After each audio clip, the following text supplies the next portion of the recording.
Olá, que alegria estar mais uma vez com vocês aqui para começarmos mais uma série de adoração em família. Será um momento especial de estudar a palavra e de um livro especial para você e para sua casa. Então, venha conosco, começa mais uma série de adoração em família.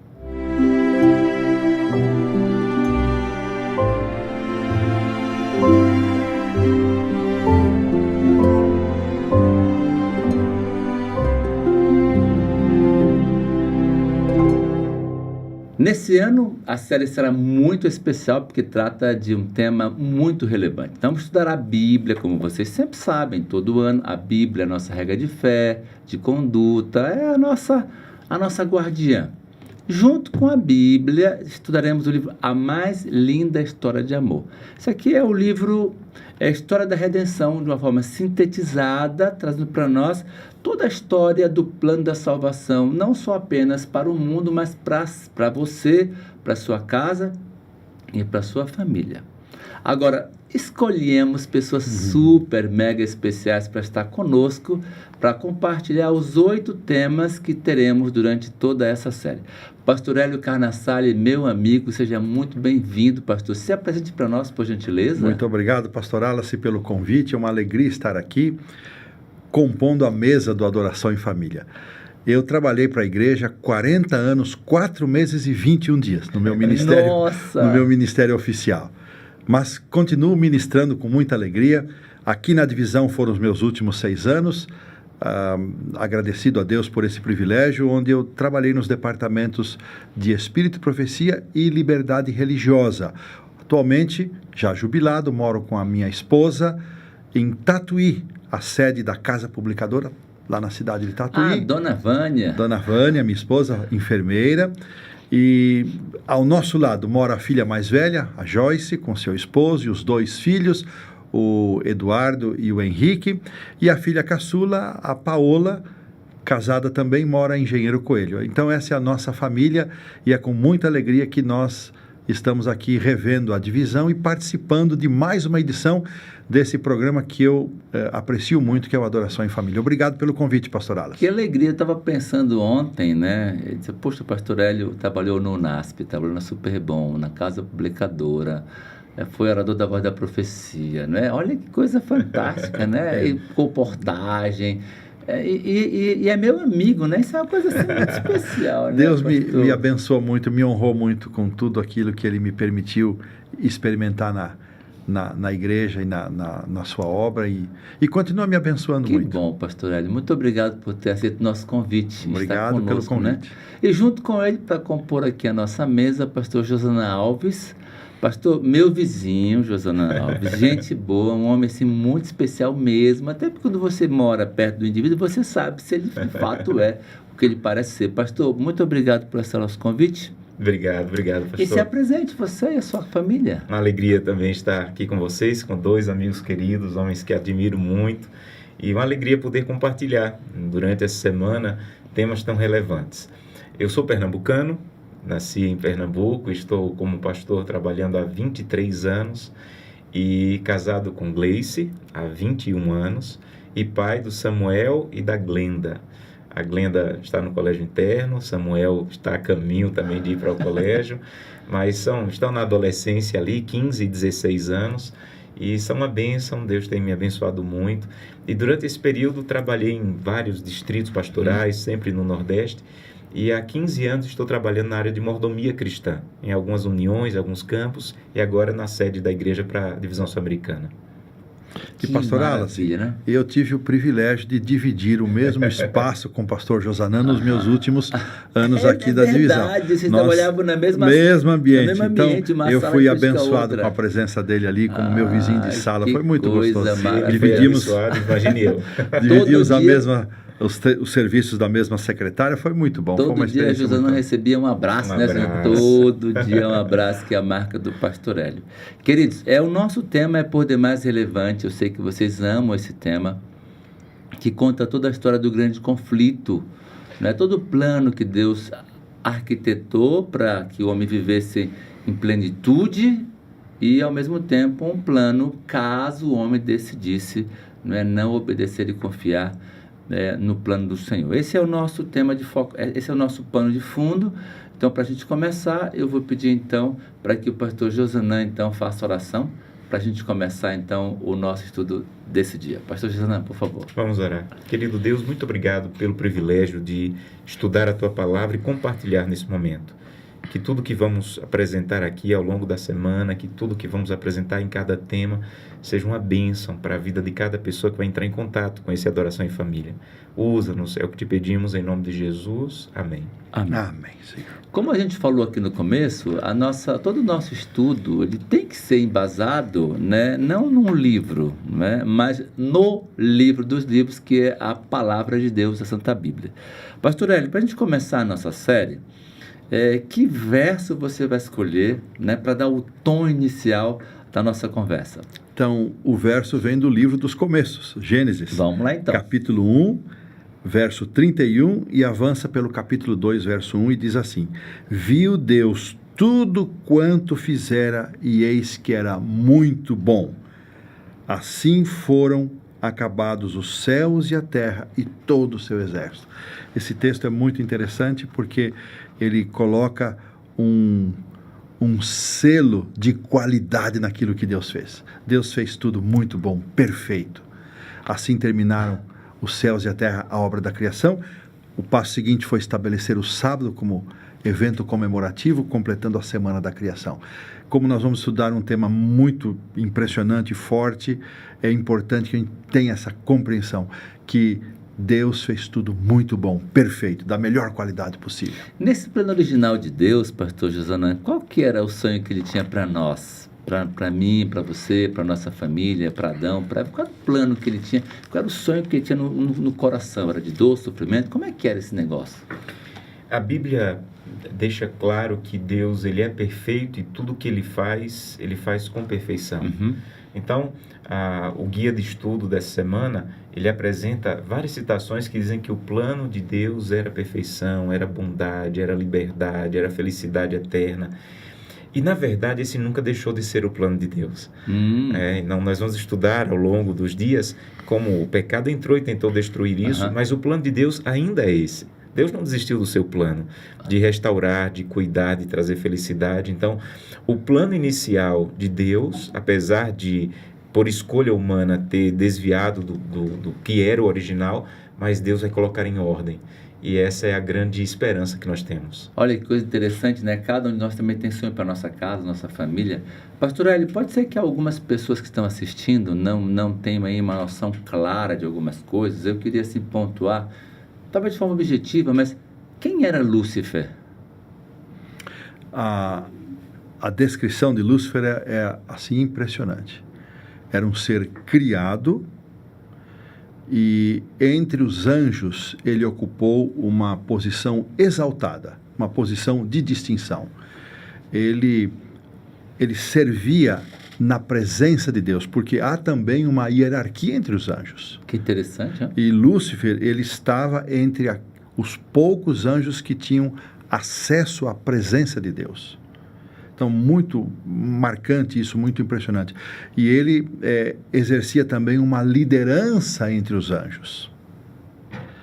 E algo marcante nessa história é que como é possível um ser tão exaltado, criado por Deus, perfeito, como lemos na palavra no início e reafirmamos isso, como pôde um mundo de perfeição, um cenário de perfeição, um ambiente perfeito, como pôde surgir a imperfeição? Não há resposta, não há explicação que nos leve a compreender. Por isso a Bíblia chama esse episódio de o mistério da iniquidade. E não temos como compreender isso. Não há resposta humana que esclareça. Eu li um parágrafo na revista dos 10 Dias, coordenada pelo pastor Josanã, que eu nunca tinha prestado atenção nesse parágrafo de Ellen White, onde ela disse, não tem explicação. Pronto. E não haverá. Porque a gente acha que chegar no céu, não haverá. Uhum. Ela fala claramente isso, lembra desse parágrafo? Sim. Não tem e não haverá. Porque quando chegarmos no céu, aí que nós não vamos entender mesmo. Como é que pode? Eu nunca tinha pensado por esse ter vivido isso e abandonar. Como é que pode alguém nesse ambiente, agora já nós nos transportando para... Como é que foi possível alguém num ambiente tão lindo, tão perfeito? Aí que a gente não vai entender mesmo. Então, é assunto que a gente não precisa se demorar demais, porque... mas ele fica, às vezes, como uma goteirinha gotejando, né, perturbando. Tem outras coisas para a gente se demorar. Especialmente a misericórdia de Deus, a paciência de Deus, a maneira como Deus lidou com ele quando ele toma a decisão. E essa é uma coisa interessante. Como é que Satanás, ou Lúcifer ainda, né, chegou a ter ciúme de Jesus? Como é que ele teve inveja? Aí vem uma coisa, isso é interessante. Jesus, entre suas funções na divindade, é estar próximo das suas criaturas. E Jesus estava tão misturado com os anjos, embora eles reconhecessem que Jesus era diferente, mas não tinham suficiente clareza da plenitude da divindade de Cristo. Em algum momento, Deus convoca, quando esses sentimentos começaram em Lúcifer, Deus onisciente, sabedor de todas as coisas, ele convoca uma assembleia e ele demarca com toda clareza que Cristo era um com o Pai, um com o Espírito Santo, eles eram um no mesmo, 3 pessoas mais um em mesmo propósito. E nessa ocasião, o nosso guia já traz esse texto, que Lúcifer se prostrou, mas no seu coração ele já sentiu inveja e rancor de Cristo. Pastor Josana, me diz, eu sei que é impossível a gente entender o que aconteceu, mas o que foi que provocou toda essa ruptura do universo que começa no coração de Lúcifer, só para que alguém que está aqui conosco, talvez não entenda com clareza, tenha um pouco de entendimento. Lúcifer, de repente, olha para Cristo e começa a sentir o que mesmo? Tanto a Bíblia, em Isaías, e é bem claro, Ezequias também fala que ele sentiu inveja. Ele sentiu inveja. E como o pastor Hélio bem colocou, não há como justificar o mal. Eu sempre penso quando os meus filhos, pastor, cometem alguma coisa que eu tenho que reclamar e eles vêm dar alguma desculpa, eu digo, não é para dar desculpa, é simplesmente para reconhecer o que fez, pedir perdão e recomeçar. Então não há justificativa, porque quando eu começo a dar desculpa ou explicações para o erro, é como que eu estou justificando o erro e não a justificativa para ele. Exatamente. Então, o que ele sentiu foi inveja. E talvez seja a coisa que ele mais conseguiu distribuir entre nós depois da queda, né? A inveja. O primeiro homicídio veio disso, né? Entre Caim e Abel, a inveja que Caim sentiu da decisão de Abel. Então, essa inveja que tem destruído lares, que tem destruído famílias, tem destruído casamentos, tem destruído a maneira como eu crio os filhos, esse não querer o meu lugar, não estar no meu lugar, sempre querer me sentir superior ao outro, mandar no outro, estar acima do outro. Isso tem destruído, e o que ele conseguiu destruir inicialmente no céu é o que tem destruído muitas famílias. Essa inveja que está espalhada em muitos lares, em muitos casamentos e na maneira como se cria muitos filhos. Então, clamar a Deus para que o que trouxe a completa destruição dele não traga a completa destruição para minha casa. Aí ele começa a dizer assim, olha, o governo de Deus não é de amor, Deus é tirano. Aí ele começa... porque veja, nós somos seres santos, ok? Nós somos seres santos. Nós temos pecados? Não temos pecado. Percebe? Então, a gente não pode errar. Eu queria chamar a atenção, pastor Hélio, nesse momento, para qual que é a utilidade, qual que é o valor das leis de Deus, né? Para que o universo vivesse em harmonia. E qual é a utilidade das leis para a nossa casa, para a nossa família? Pastor Wallace, é interessante destacar, isso tem uma ligação muito forte com um dos departamentos que eu liderei aqui na divisão, que é a questão da liberdade religiosa.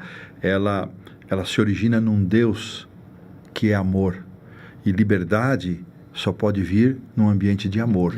Então, a liberdade com que Deus criou a cada criatura, inicialmente os anjos, outros mundos, depois os seres humanos, Deus jamais exigiu que ele fosse adorado por força ou por constrangimento.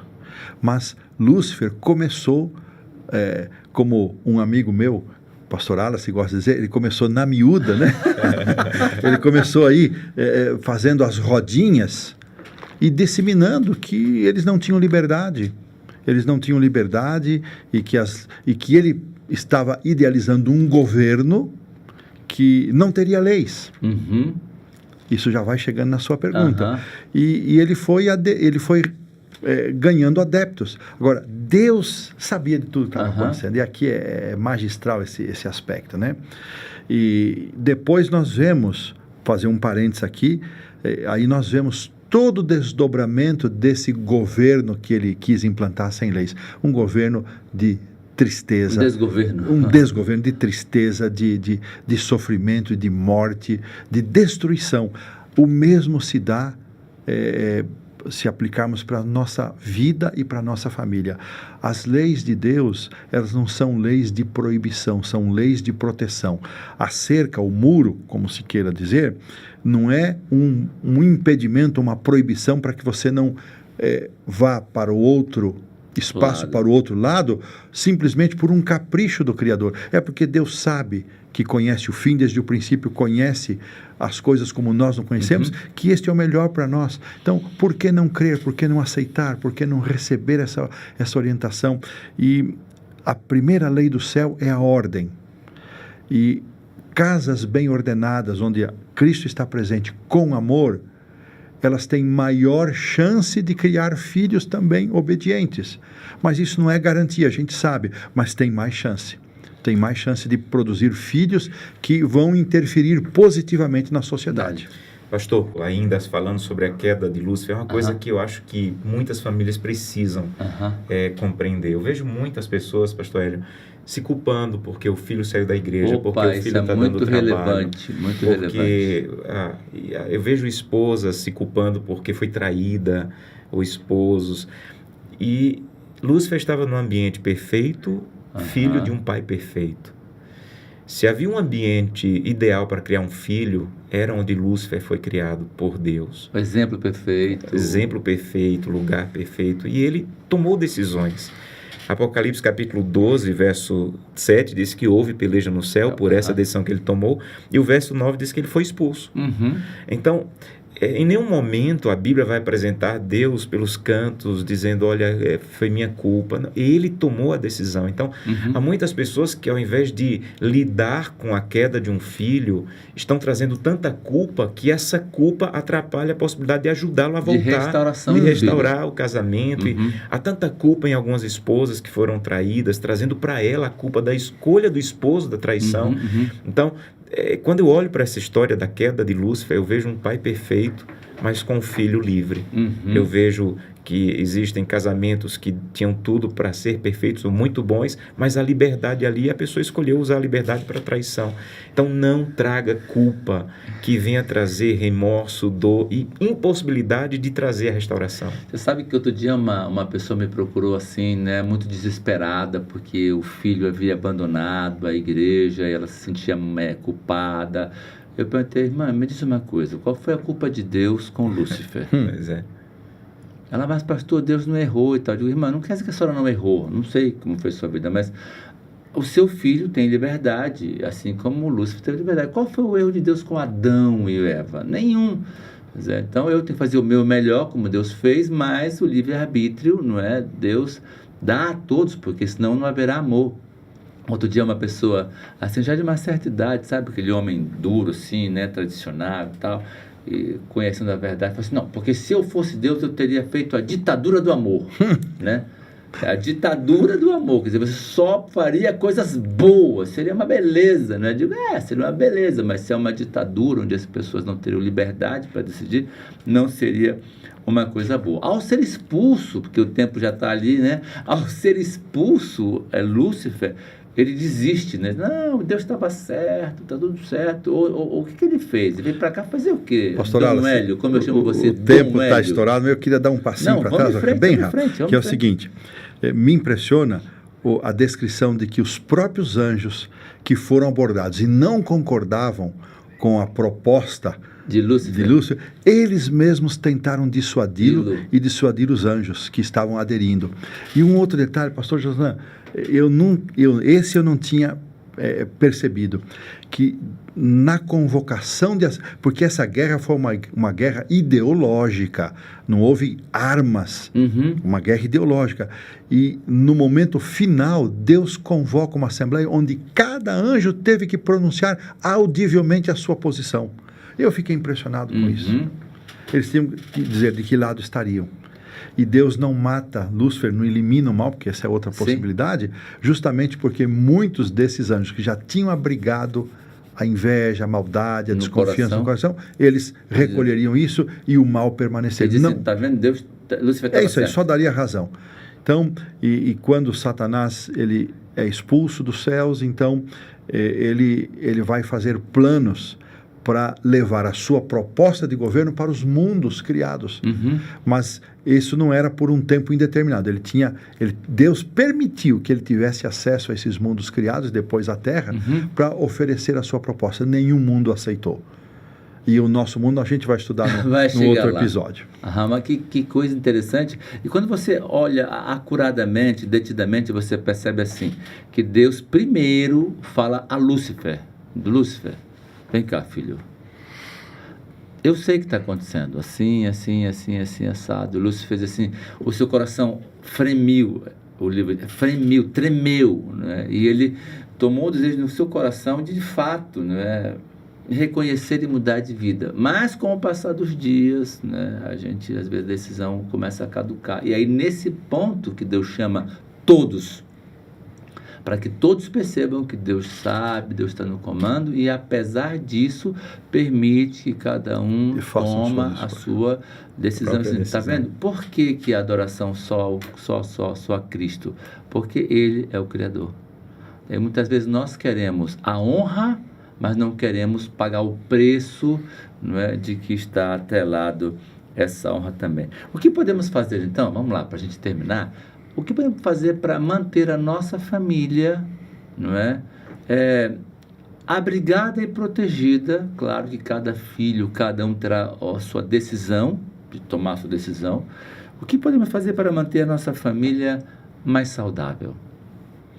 Eu creio que o que Deus fez ao enviar, e o texto que estamos estudando hoje fala isso, que Deus enviou um anjo para avisar Adão e Eva. Tenham cuidado, se afastem do inimigo, cuidem um do outro, permaneçam juntos. Todo o tempo. Então, esse cuidado de Deus de mandar o aviso e dizer, olha, aconteceu, ele tomou uma decisão, ele vai tentar atacá-los, mas permaneçam juntos a Deus e um ao outro. Isso para mim é fantástico. Família, permaneça perto de Deus e perto um do outro. E vocês vão se proteger do mal. Que coisa fantástica. Outro ponto que podemos colocar aí, pastor Wallace, quando aqui nós já passamos rápido pela criação, Adão e Eva já estão lá no Éden, e o texto diz que eles tinham oportunidades de crescimento. Cada oportunidade ali com a natureza, na presença de Deus. Eu creio que isso também é um aspecto muito importante para a família pensar no crescimento em todas as áreas, no crescimento material, no crescimento intelectual, mas sobretudo no crescimento emocional e espiritual. Então, a família precisa se desenvolver junta, e os membros estar juntos, sempre tendo como alvo principal a imagem de Cristo, o modelo de Jesus. Quando não existe a harmonia no foco para onde estamos olhando, um cresce numa área, outro não se interessa e torna-se um fardo. Então, um exercício para cada família nossa é harmonizar o nosso foco de crescimento, dominado pelo espiritual. Percebam que o amor de Deus foi posto em xeque. E cada dia o mal tenta colocar o nosso amor lá em casa também em xeque. O nosso amor para com o nosso Deus, o amor para com as pessoas que dizemos que amamos, que é a nossa família. É um grande desafio e vamos aprender ao longo desse estudo como poderemos desfrutar desse amor inigualável. Pastor Josana, você pode orar para nós, para terminarmos esse primeiro estudo? Vamos orar. Vamos orar. Querido Deus, muito obrigado, porque apesar de o mal ter chegado e ser tão destrutivo, mas há um Deus que permaneceu conosco, que não nos abandonou, que não desistiu. Obrigado, e essa é a realidade que nós pedimos para cada família, que elas também não desistam de usufruir do amor, da bondade e do cuidado de Deus. É o que te pedimos em nome de Jesus. Amém. Amém. Amém.